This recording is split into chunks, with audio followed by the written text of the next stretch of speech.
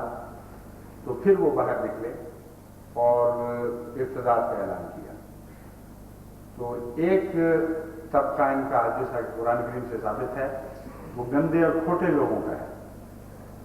اس کے برعکس قرآن کریم سے یہ بھی پتہ چلتا ہے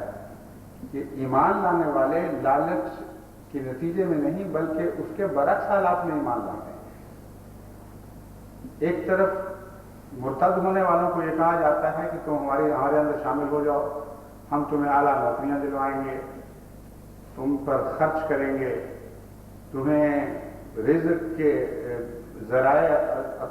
رزق عطا کریں گے یا کئی قسم کی نوکریاں یا جائیدادیں یا تنخواہیں لگا دیں گے، غرضی کے لالچ سے اس قسم کے ارتداد کا گہرا تعلق ہوتا ہے۔ اس کے برعکس ایمان کی یہ شان ہے کہ وہ لوگ جو ایمان اختیار کرتے ہیں ان کو مالی قربانی دینی پڑتی ہے اور ان کو کچھ لٹوانا پڑتا ہے، اور کثرت کے ساتھ پاکستان اس بات کا گواہ ہے کہ اس شدت کی مخالفت کے دور میں جو دوست احمدی ہوئے ہیں وہ سارے کے سارے کچھ نہ کچھ مالی قربانی کر کے احمدی ہوئے ہیں۔ بعضوں کو تو کلیتاً اپنے تمام اموال سے بے دخل کر دیا گیا، بعضوں کے چلتے چلتے کاروبار بند کرا دیے گئے، ان کے ٹوٹل بائیکاٹ ہو گئے، بعضوں کے اموال لوٹ لیے گئے بلکہ اولاد بیویاں بھی چھین لی گئیں، اولادیں بھی چھین لی گئیں، بعضوں کو نوکریوں سے نکالا گیا، بعضوں کو ترقیوں سے محروم کیا گیا۔ غرضی کے تمام احمدی ہونے والے اس بات پر گواہ بن گئے اور ان کے حالات ان پر گواہ بن گئے کہ وہ مومن ہیں، کیونکہ مومن کی یہ نشانی خدا تعالیٰ نے بتائی ہے کہ وہ قربانی دے کر ایمان لاتا ہے، کسی سے پیسے لے کر یا جائیدادیں قبول کر کے یا نوکریاں لے کر ایمان نہیں لایا کرتا۔ تو وہ چیز جو پہلے آپ کو بظاہر مشتبہ دکھائی دیتی تھی یا متشابہ دکھائی دیتی تھی، یہ سمجھتے تھے کہ اچھا ایک طرف سے ایمان ہے دوسری طرف سے ارتداد ہے، دونوں میں سے سچائی کیا ہے؟ اب دیکھیں قرآن کریم کے مطالعہ کی روشنی میں کس طرح کھل کر الگ الگ واضح ہو کر دکھائی دینے والی چیزیں۔ ارتداد کی اور صفات ہیں، ایمان کی اور صفات ہیں، اور ان دونوں میں کوئی اشتباہ نہیں۔ جس طرح دن اور رات میں اشتباہ نہیں ہو سکتا اس طرح ایمان اور ارتداد میں کوئی اشتباہ نہیں ہو سکتا۔ لالچ دینے کا جہاں تک تعلق ہے، کثرت کے ساتھ مجھے ایسے خط ملتے رہتے ہیں جہاں احمدی نوکر پیشہ احمدی لکھتے ہیں کہ ہمیں یہ کہا جا رہا ہے کہ تم صرف توبہ کر لو اور ہم تمہیں اگلی ترقی دے دیں گے، بلکہ جو پہلے تمہارے حقوق چھینے گئے تھے وہ سارے واپس کر دیں گے۔ لیکن ہمارا ان کو جواب یہ ہے کہ ہم ان ترقیات کے منہ پہ تھوکتے بھی نہیں۔ پھر ایسے خط ملتے ہیں تو وہ کہتے ہیں کہ ہم تمہیں نوکری سے نکالنے لگے ہیں، اب وقت ہے کہ تم توبہ کر لو، اگر تم توبہ کر لیتے ہو تو تمہاری نوکری بچ جاتی ہے۔ سینکڑوں ایسے ہیں بھی جنہوں نے نوکریوں کو ٹھوکریں مار دی اور ایک کوڑی کی بھی پرواہ نہیں کی، اور یہ جواب دیا کہ ہمارا رازق ہمارا خدا ہے، تم ہمارے رازق نہیں ہو۔ نوکریوں کے بدلے اور رزق کے بدلے ہم اپنے ایمان کو بیچ نہیں سکتے۔ اب یہ دیکھیں کتنا فرق ہے ارتداد اور ایمان میں۔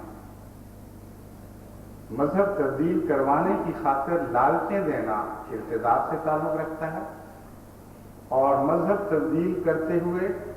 اپنے حقوق کو قربان کر دینا یہ ایمان سے تعلق رکھتا ہے۔ بس پاکستان میں کثرت کے ساتھ ایسی مثالیں دکھائی دیتی ہیں۔ پھر قرآن کریم یہ فرماتا ہے کہ یہ ردی لوگ ہیں جو ادھر چلے جاتے ہیں، اور آنے والے جو ہیں وہ اچھے ہوتے ہیں۔ اس طرح سے بھی آپ دیکھیں تو آپ حیران ہوں گے کہ جماعت احمدیہ میں جتنے شامل ہوتے ہیں وہ ان کے ردی لوگ نہیں ہوتے۔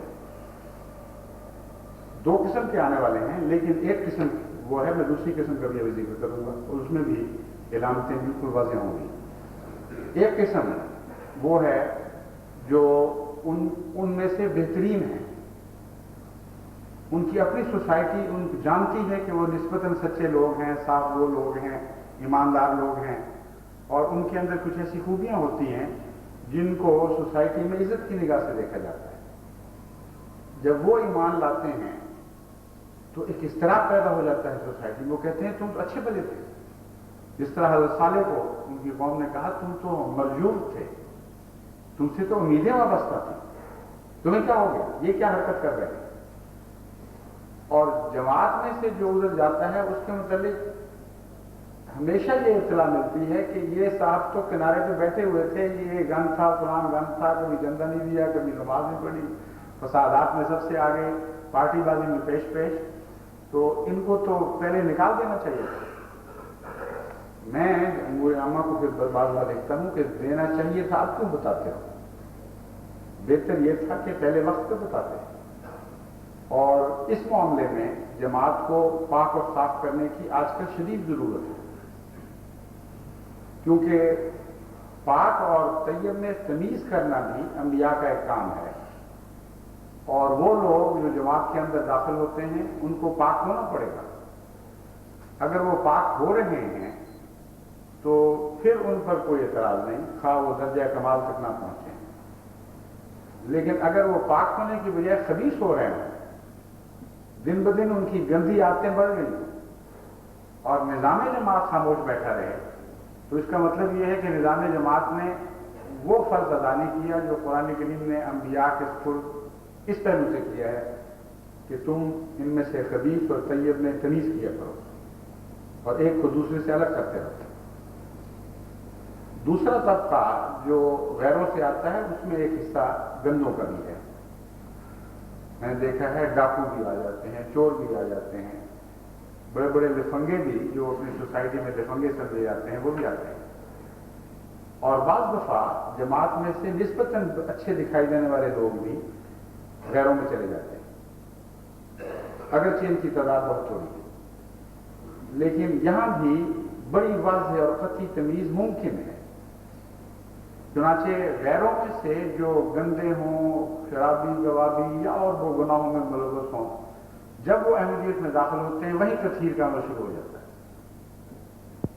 اور ایسا آدمی جو جماعت میں داخل ہو اس سے پہلے گندا ہو، یقیناً جماعت میں داخل ہونے کے بعد اصلاح شروع کر دیتا ہے، اور بعض کو انقلابی اصلاح کرتے ہیں۔ ایک دفعہ سندھ کے دورے پر مجھے ایک دوست کا تعارف کرایا گیا کہ وہ ہر شرعیہ میں مبتلا ڈاکو اور ظالم اور سفاک انسان ہے، اور سارے علاقے میں ان کا روب تھا، اور ان کے متعلق کہا جاتا تھا کہ اس سے زیادہ گندا انسان اور اس سے زیادہ ظالم انسان کوئی نہیں۔ احمدی ہوا تو یک دفعہ وہ ساری بدیوں کو خیر بات کہہ بیٹھا، خیر بات تو نہیں یعنی جہنم رسید کر بیٹھا، اور ایسی کامل توبہ کی کہ وہی شخص اس علاقے میں ولیوں میں شمار ہونے لگا۔ یہ مضمون جو ہے چوروں کو تب بنانا جس کو پنجابی میں کہتے ہیں، یہ وہ مضمون ہے۔ تو ایمان تو اپنی واضح علامتیں رکھتا ہے، اگر اندھیرا روشنی کے ساتھ مشتبہ نہیں کیا جا سکتا تو کیسے ممکن ہے کہ ارتداد کو ایمان کے ساتھ مشتبہ کر دیا جائے؟ اس کے برعکس جو احمدی یعنی پہلے احمدی تھے اور بظاہر وہ اچھے نظر آتے تھے، وہ جب غیروں کے ساتھ جا کے ملتے ہیں تو آپ ان کے حالات کا جائزہ لے کے دیکھیں، بلا اشتباہ ان کے اندر اعمال کا انحطاط شروع ہو جاتا ہے، ان کے اندر نہ صرف اپنی ذات میں انحطاط شروع ہوتا ہے بلکہ اکثر صورتوں میں ان کی اولادیں مذہب سے ہی بھاگ جاتی ہیں۔ اور میں نے جہاں تک ان مرتدوں کی تاریخ کا مطالعہ کیا ہے، جو جماعت میں بظاہر کوئی مقام رکھتے تھے، ان کی اولادوں کی بھاری اکثریت دیلیہ ہو چکی ہے اور کوئی بھی دین سے یا مذہب سے ان کا کوئی تعلق نہیں رکھتا۔ تو کون کہہ سکتا ہے کہ ایمان اور ارتداد ایک ہی جیسی چیزیں ہیں، صرف زاویہ بدلنے سے مختلف دکھائی دیتی ہیں۔ علاوہ ازیں جہاں تک لالچ کا تعلق ہے، ایک اور بات بڑی نمایاں قرآن کریم پیش کرتا ہے کہ یہ لوگ جو لالچ دیتے ہیں اس کے نتیجے میں اکثر تو دھوکہ ہے، لیکن بعض دفعہ رزق ان کے لگا بھی دیے جاتے ہیں، لیکن رزق ان لوگوں کے لگتے ہیں جو گند بولنے میں زیادہ بڑے بڑے اور تکذیب میں آگے جائیں۔ غریب کے رزق نہیں لگتے، وہ صرف دھوکہ ہے ان کے ساتھ۔ چنانچہ میں نے اس بات کا بھی گہری نظر سے جائزہ لیا اور وسیع نظر سے جائزہ لیا ہے۔ احمدیوں میں سے جو مرتد ہوتا ہے، اس نے اگر اپنا رزق لگوانا ہے ان لوگوں سے تو اسے دن بدن زیادہ بکواس کرنی پڑے گی۔ جتنا زیادہ وہ گند بولے گا اور تکذیب میں آگے بڑھے گا، اتنے اس کے لیے رزق کے امکانات ہوں گے اور کچھ دروازے کھولے جائیں گے۔ جہاں وہ خاموش ہو کے بیٹھا وہاں رضی کے طور پر پھینک دیا جاتا ہے۔ چنانچہ قرآن کریم اس مضمون کا ذکر کرتے ہوئے فرماتا ہے وَتَجْعَلُونَ رِزْقَكُمْ أَنَّكُمْ تُكَذِّبُونَ۔ کیسے جاہل اور بیوقوف لوگ ہو، اس بات پہ رزق لگا بیٹھے ہو کہ تم تکذیب کرو۔ لیکن یہ مرتد ہونے والے ہوتے ہی بیوقوف ہیں، ان بیچاروں کو اپنے نفع نقصان کی حقیقت کا علم نہیں ہوتا، تو وہ رزق کی خاطر پھر گند بولتے ہیں اور دوسروں کو بھی لالچ دیتے ہیں کہ آؤ تاکہ ہم تمہارا رزق لگائیں۔ اس کے برعکس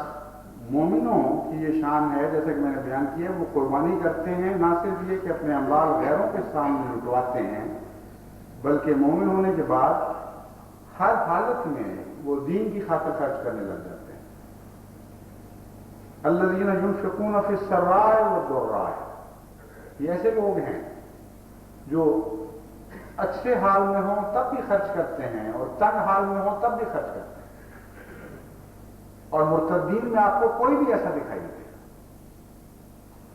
اب سارے مرتدین کے حالات کو نظر ڈال کے دیکھ لیں، وہ غیروں سے لینے والے تو ہیں، ان کی خاطر دینے والے کچھ نہیں۔ جس مذہب کو بظاہر وہ سچا کہہ کر قبول کرتے ہیں، اس مذہب کی خاطر کوئی قربانی نہیں کر رہا۔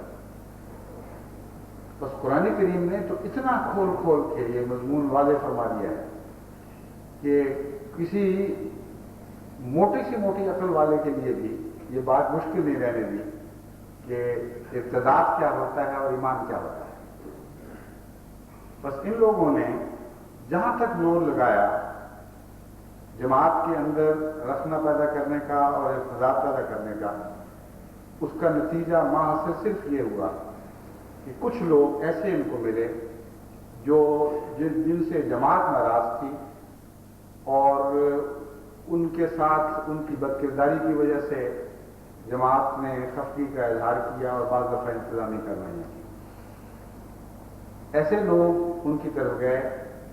جن کو خالصتاً پیسے کی لالچ دی گئی اور پیسے کی لالچ اختیار کرتے ہوئے انہوں نے تکذیب کو پیشہ بنا لیا، اور دل ان کے ایمان سے خالی تھے۔ اور اس کا ثبوت یہ ہے کہ وہاں جا کر جس کو ایمان کے طور پر قبول کیا اس کی خاطر کبھی کوئی مالی قربانی نہیں، بلکہ لینے والے مومن ہیں، یہ طاق دینے والے اور خرچ کرنے والے مومن نہیں۔ غزی کے اس پہلو سے آپ تفصیلی جائزہ لیتے چلے جائیں تو آپ کو خود پاکستان ہی میں اس ارتداد کی مہم کے سال میں حضرت مسیح موعود علیہ السلام کی صداقت کے حیرت انگیز نشان ابھرتے ہوئے دکھائی دیں گے۔ ہر ارتداد کے واقعہ میں قرآن کریم کی صداقت کا اعلان بھی ہے اور جماعت احمدیہ کی صداقت کا اعلان بھی ہے، کیونکہ بلا استثناء ان ارتداد کے واقعات پر قرآن کریم کی کوئی نہ کوئی آیت گواہ کری ہے کہ تم مرتد ہو، مومن نہیں۔ اور ہر وہ شخص جو ان سے روگردانی کر کے احمدیت میں داخل ہوتا ہے اس کے اوپر بھی قرآن کریم کی ایک نہیں کئی آیات گواہ کھڑی ہو جاتی ہے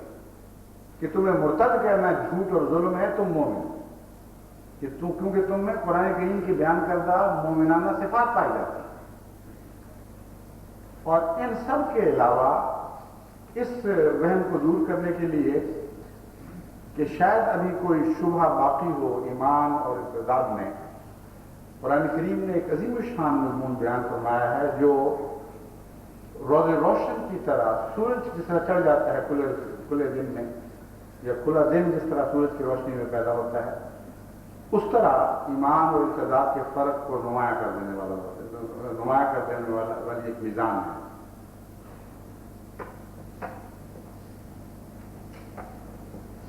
قرآن کریم فرماتا ہے یا ایھا الذین آمنوا من یرتد منکم عن دینہ فسوف یأتی اللہ بقوم یحبهم ویحبونہ اذلۃ علی المؤمنین اعزۃ علی الکافرین یجاہدون فی سبیل اللہ ولا یخافون لومۃ لائم ذلک فضل اللہ یؤتیہ من یشاء واللہ واسع علیم۔ اے ایمان لانے والو، اگر تم میں سے کوئی مرتد ہو جاتا ہے تو بالکل اس کے نتیجے میں پریشان نہ ہو،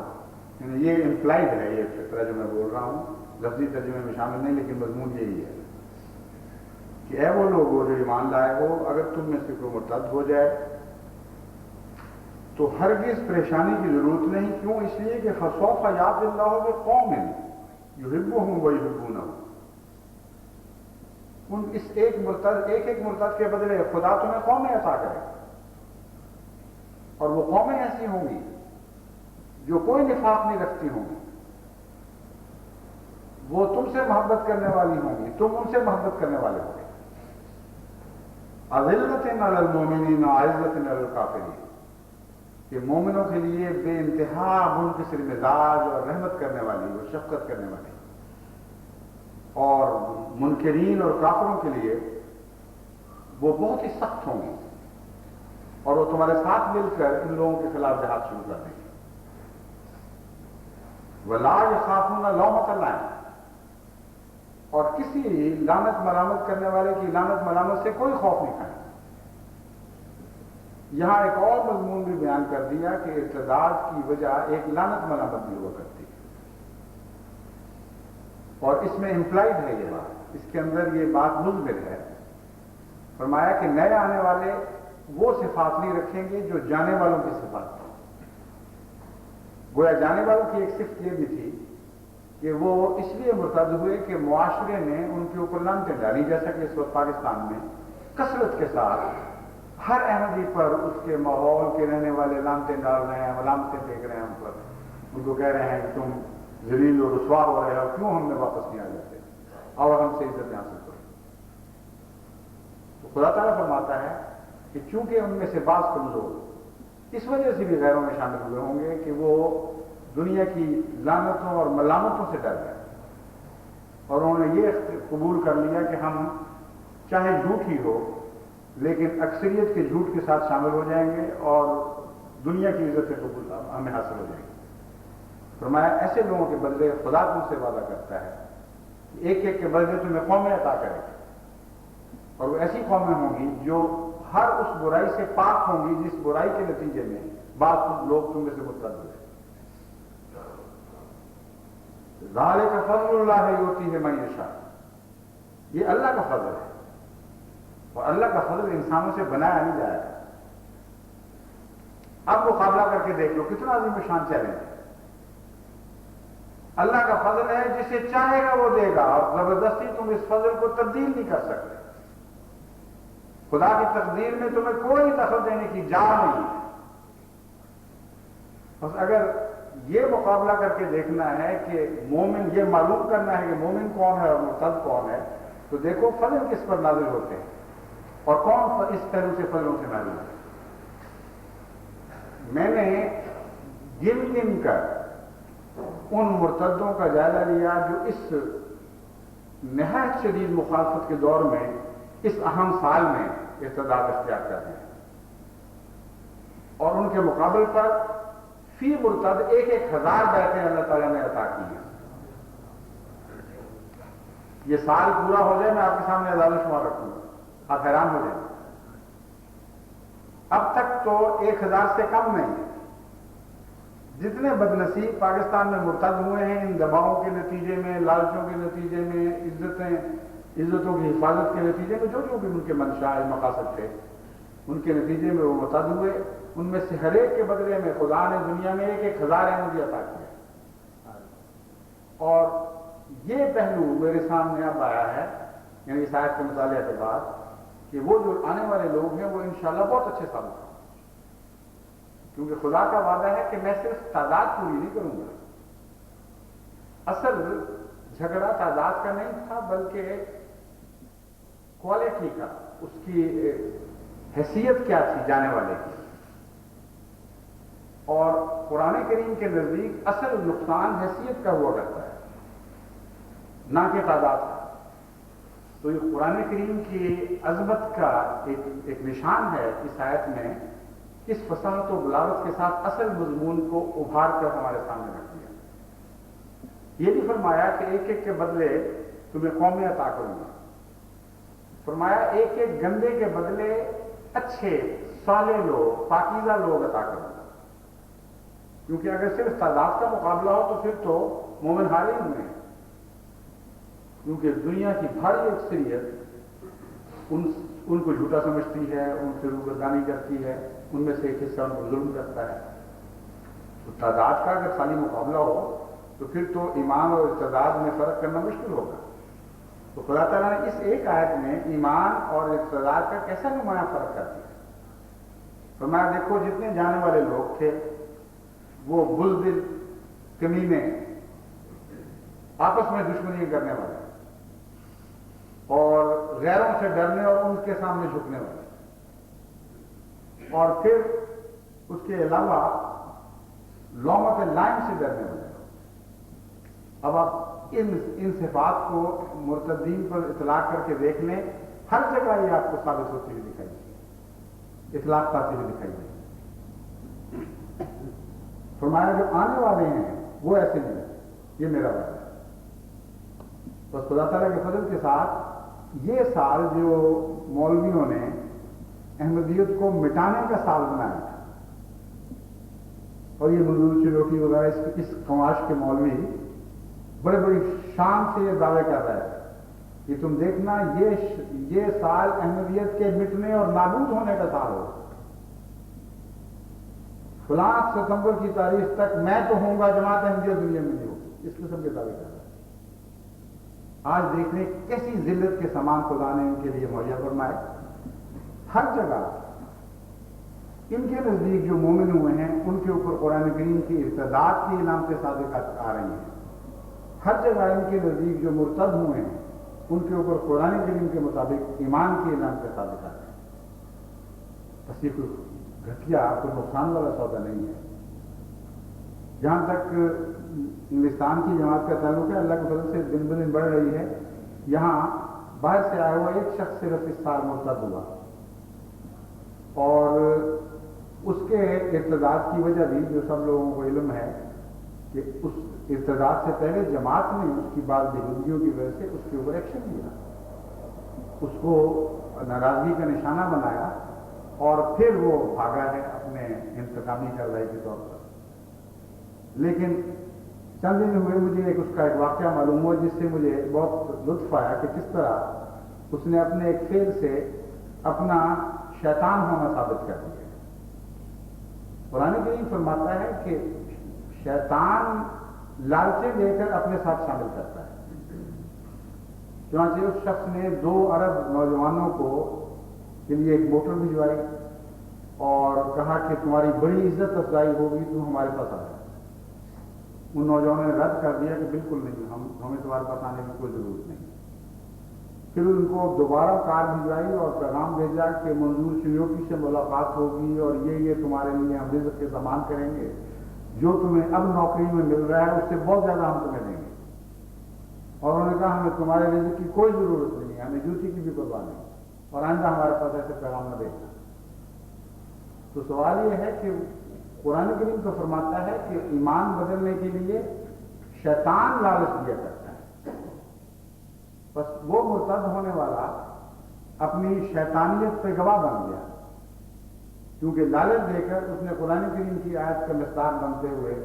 اپنے اس گند کو ظاہر کر گند کا ثبوت مہیا کر دیا کہ قرآن کے نزدیک وہ حرکت جو شیطانوں کی حرکت ہے وہ میں کرنا ہوں۔ اور یہی مضمون ہے جو سارے پاکستان میں آپ کو دکھائی دے گا، مسلسل شیطان احمدیوں کو لالچیں دے رہا ہے، کہیں دباؤ ڈال رہا ہے، کہیں لالچ دے رہا ہے، اور اس کے سوائے ان کو کوئی تبلیغ کا ذریعہ نہیں معلوم ہے۔ یہی دو ذریعے رہ گئے ہیں جس کے ذریعے یہ احمدیت کو نابود کرنے کی کوشش کر رہے ہیں، اور خدا کے فضل کے ساتھ جس شان کے ساتھ جماعت احمدیہ پاکستان نے استقامت کے نمونے دکھائے ہیں، میں آپ کو یقین دلاتا ہوں کہ مذاہب کی تاریخ میں شاذ ہی ایسے واقعات ہوئے ہیں۔ ایک حیرت انگیز تاریخ بن رہی ہے آپ، کبھی دنیا کی کسی قوم نے جو حضرت صلی اللہ علیہ وسلم کی طرف منسوب نہ ہوتی اس شان کے اس ثبات قدم کے نمونے نہیں دکھائے جس شان کے ساتھ آج پاکستان میں جماعت احمدیہ دکھا رہی ہے۔ چنانچہ قرآن کریم یہ بھی فرماتا ہے کہ بعض کمزور میں سے وقتی طور پر ظاہراً اقتدار اختیار کر لیتے ہیں، لیکن محض اس لیے کہ ان کو سخت مجبور کر دیا گیا، ان لوگوں پر کوئی حرف نہیں ہے، کیونکہ خدا تعالیٰ جانتا ہے کہ اس کے کمزور بندے بھی ہیں۔ بس ان لوگوں میں ایسے بھی ہیں کچھ، چنانچہ قرآن کریم فرماتا ہے من کفر باللہ من بعد ایمانہ الا من اکرہ وقلبہ مطمئن بالایمان ولکن من شرح بالکفر صدرا فعلیہم غضب من اللہ ولہم عذاب عظیم، کہ دیکھو وہ لوگ جنہوں نے کفر کیا ایمان لانے کے بعد، ان پر خدا کا غضب نازل ہوگا اور عذاب عظیم ان کو ملے گا، لیکن ان میں استثناء ہے، الا من اکرہ قلبہ، سوائے اس کے کہ کسی کا دل سخت بے چین ہو اس حرکت پر جو وہ کر رہا ہے، مجبور ہو چکا ہو، لیکن واقعتاً وہ دل میں مومن ہو، وقلبہ مطمئن بالایمان،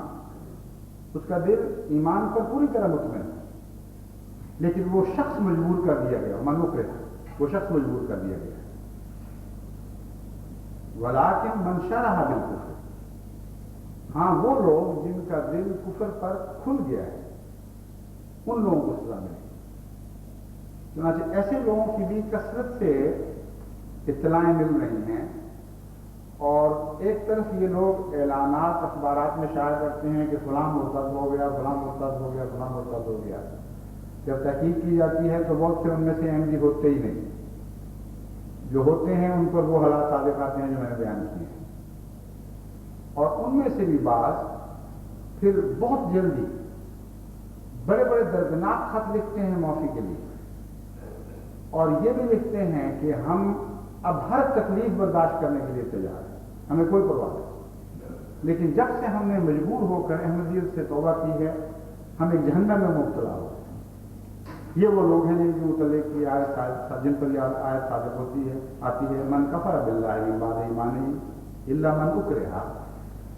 سوائے اس کے کہ کوئی شخص مجبور کر دیا گیا، اور قلبہ مطمئن بالایمان، اور اس کا دل اطمینان سے مطمئن، وہ لوگ پھر وہاں ٹھہر ہی نہیں سکتے۔ بس یہ جانے والوں کی خبریں تو دے رہے ہیں، جو آ رہے ہیں ان کی خبریں نہیں چاہتے، حالانکہ مسلسل ان لوگوں میں سے آ بھی رہے ہیں، اور کچھ ایسے بھی حیرت انگیز خطوط ملتے ہیں کہ بیویاں اور بچے لکھتے ہیں کہ ہمارے خامند نے یا باپ نے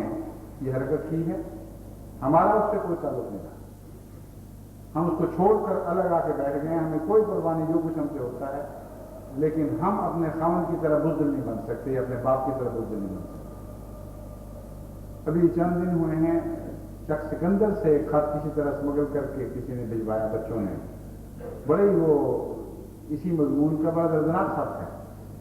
بچے لکھتے ہیں کہ ہمارے متعلق بھی آپ کو اطلاع ملی ہوگی کہ ہم مرتد ہو گئے،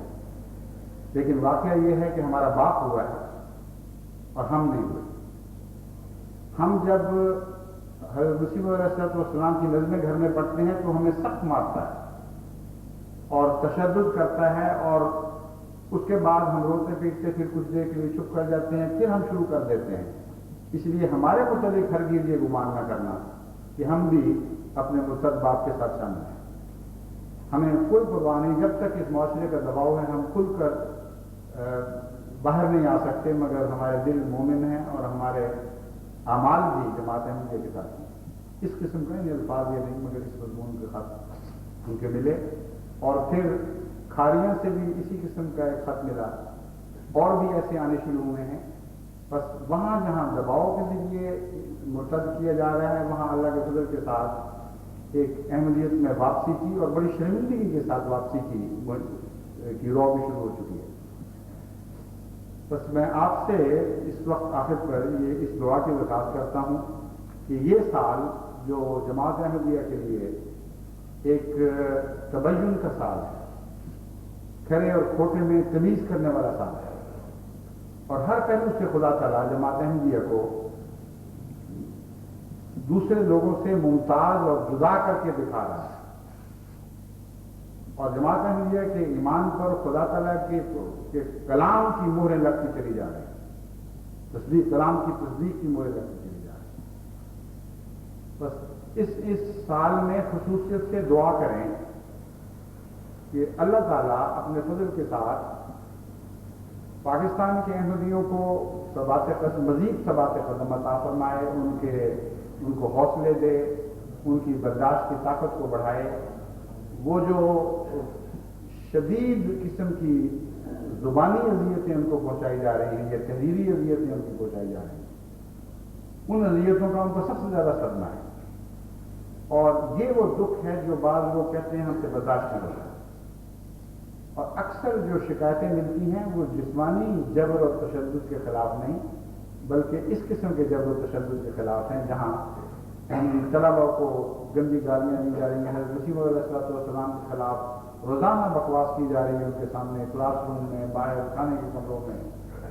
ہر قسم کے پلید لفظ ان کے لیے بولے جا رہے ہیں، گلیوں میں ان کے ساتھ یہ سلوک ہو رہا ہے، شہروں میں، دیہات میں۔ یہ وہ تکلیف ہے اور عذاب ہے جس کو بڑے حوصلے سے برداشت کرنا ہے، اور لومت لائن سے نہیں ہو جاتا ہے۔ اس لیے ہمارا فرض ہے کہ خاص طور پر دردناک دعاؤں کے لیے ان کی مدد کریں۔ ایک صبر کی ایک انتہا ہوتی ہے، بعض لوگ کہتے ہیں ہماری انتہا ہو چکی ہے، اب ہم کیا کریں؟ اس لیے دعا کریں کہ اللہ تعالیٰ ان سے یہ صبر کا اطلاع ٹال دے، اور جزا کا جو نظام ہمارے لیے دنیا میں جاری ہے وہ پاکستان میں بھی جاری کرے،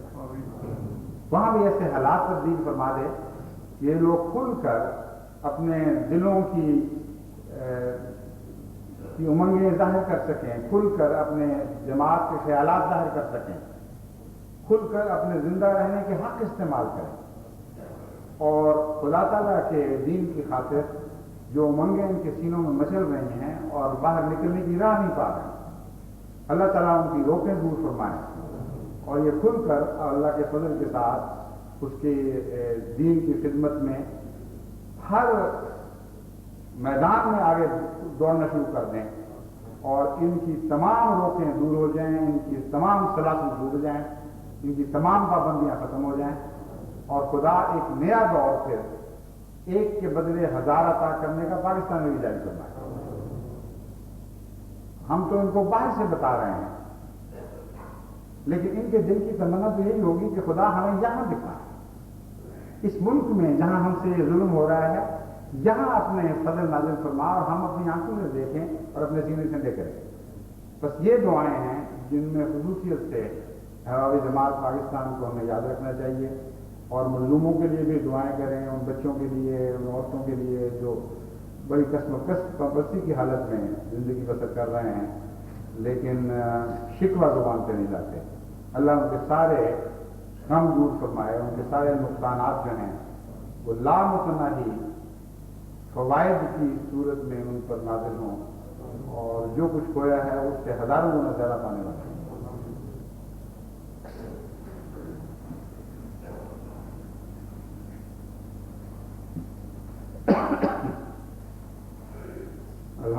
لله نحمده ونستعينه ونستغفره ونؤمن به ونتوكل عليه ونعوذ بالله من شرور أنفسنا ومن سيئات أعمالنا من يهده الله فلا مضل له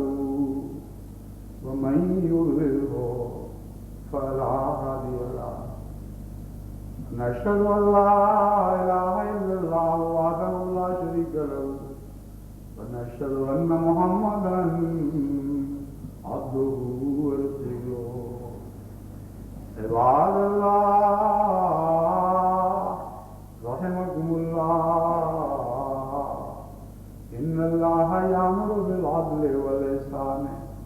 وإيتاء ذي القربى وينهى عن الفحشاء والمنكر والبغي يعظكم لعلكم تذكرون اذكروا الله يذكركم وادعوه يستجب لكم ولذكر الله أكبر